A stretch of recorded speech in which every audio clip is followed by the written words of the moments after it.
From StoryFlo, this is your daily audio brief for June 26th. Riley, June 26th. The morning read 10 stories, balanced sourcing throughout. Let's get into it. First, from markhalperin, Republican Senators Dine, then dash. Mornings. The morning meeting kicks off at 9 a.m. ET with Erick, Erickson, and Kevin Walling, then streams on SiriusXM's Megyn Kelly channel an hour later.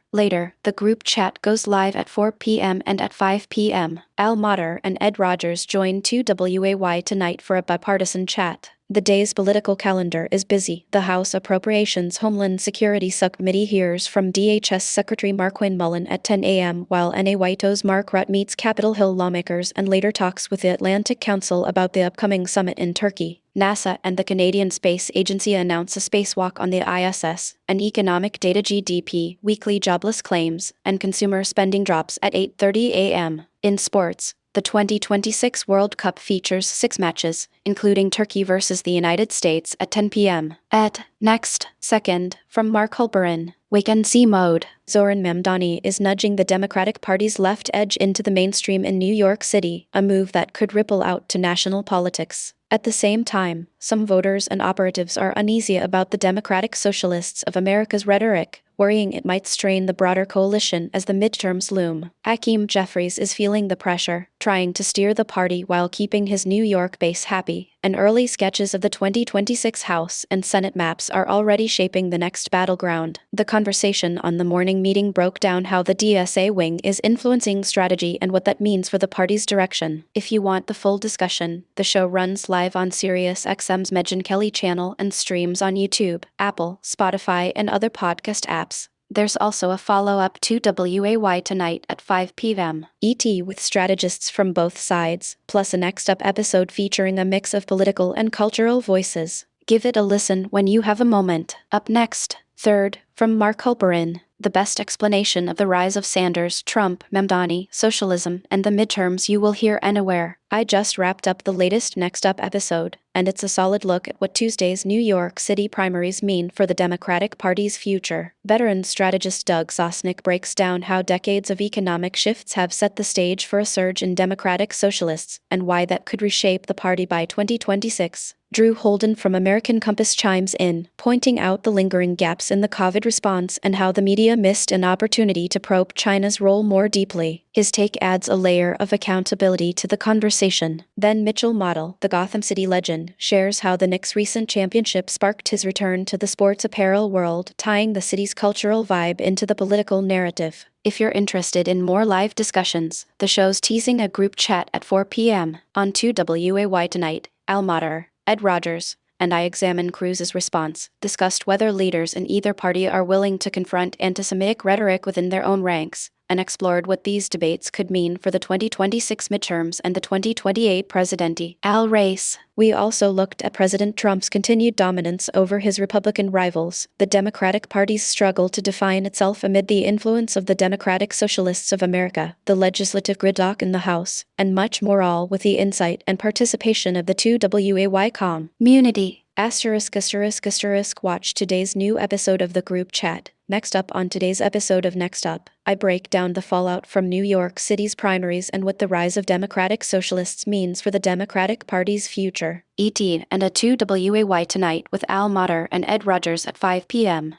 both streaming on YouTube and Zoom. And then, fourth, from markhalperin, Ted Cruz draws the line. Ted Cruz has stood tall during a period of rising anti-Semitism that has exposed tensions across America's political spectrum. Veteran strategist Doug Sosnick joins me to discuss the economic forces reshaping American politics. Drew Holden examines the media's handling of COVID and China, and Mitchell Model talks Knicks, New York, and his return to the sports apparel business. Politics, media, culture, and plenty of New York on today's episode. Apple, Spotify, YouTube. Friday the morning meeting is live at 9 a.m. ET.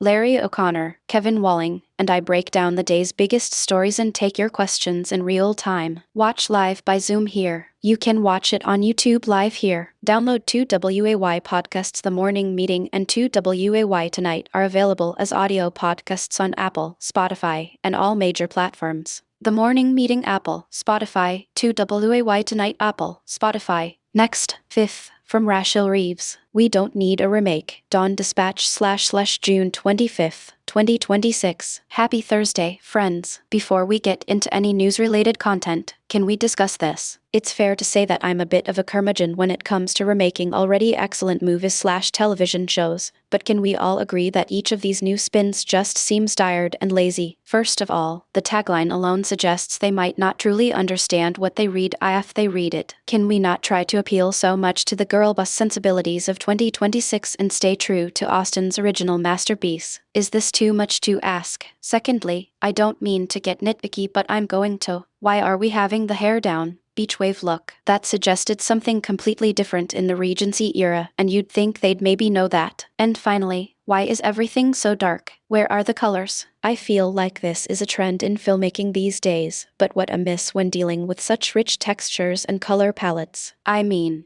just look at what you're missing out on when everything is beige and gray and has a modern aesthetic. In my view, the 1995 Sense and Sensibility adaptation was already perfect, and we don't need another. Case closed. Trump, the Save America Act, and angst amongst the GOP. I'm getting a lot of questions from you guys about what in the Sam Hill is happening in DC with the housing bill and the SAVE Act. It's been a lot of he said she said, but I'll do my best to summarize it for you. I find a list rather helpful, so here you go, read more. Up next, 6. From Senators, Rep. Aaron Houchin on protecting kids from Big Tech plus America 250. We're celebrating America 250, diving into what it's going to take to pass the SAFE Act, who is and isn't on board, and a huge discussion on our children's online activity and how we can protect them and ourselves. Read more. And then, 7th, from Paul Lucas. The names we give our grandparents. I'm sharing a quick story Paul wrote about his grandparents and the names they carried. He explains that his dad, Erwin, gave him a stamp album his own parents presented in 1935, and the first page is signed Dad and Mommy. Those titles felt odd to Paul because he only ever knew his paternal grandmother as Nanny, a name his parents still use. His maternal grandmother was called Nana, so the two nicknames sometimes overlapped when both were around. Paul wonders how families pick those labels, whether grandparents choose them or children adopt them over time. He asks readers to share what they called their grandparents, how those names came about, and whether the shift between mommy, grandpa, or similar feels strange as generations change. He closes by inviting anyone with stories or thoughts on generational nicknames to comment, noting his long-standing interest in the small details that shape family life. Next, 8th, from Julie Patterson. Down to Earth and Me leaves the house. Hey, just a quick heads up on what's buzzing this week. The newsletter's back with its usual mix of food talk and a promise of a recipe next week,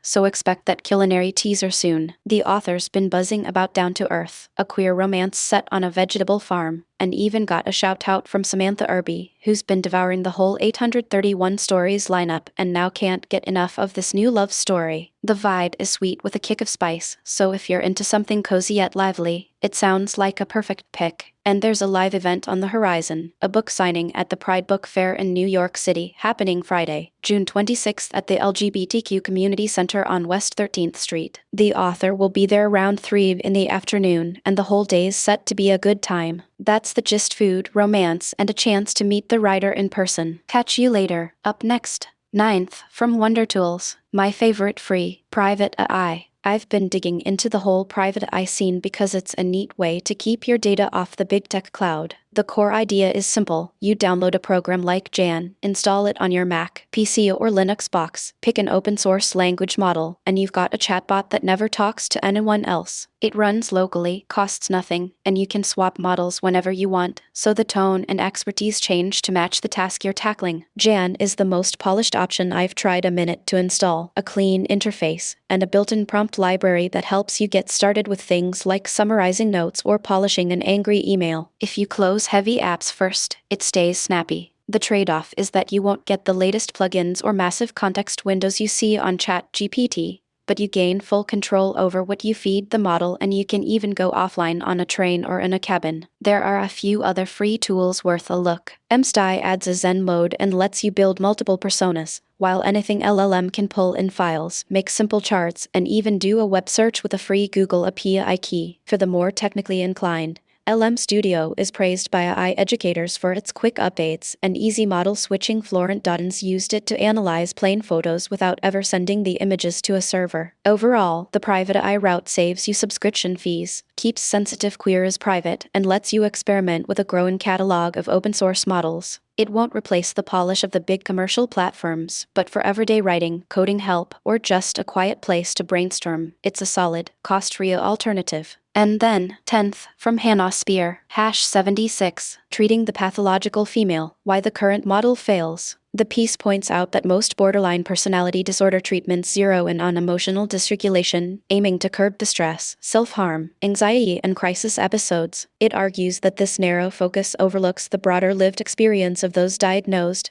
especially the ways the current model reinforces gendered expectations and marginalizes the very people it intends to help. The author suggests that by treating BPD almost exclusively as a problem of suffering, clinicians miss crucial dimensions such as identity formation, relational patterns, and the social contexts that shape symptom expression. To move forward, the article calls for a more holistic framework that integrates emotional, relational, and cultural factors and that respects the agency of those labeled pathological. It proposes rethinking diagnostic language, expanding therapeutic goals beyond symptom reduction, and involving patients in shaping the very models that define their care. This gap, they say, leaves many patients feeling unheard and perpetuates a cycle where the therapeutic agenda never fully aligns with their needs. That's the day.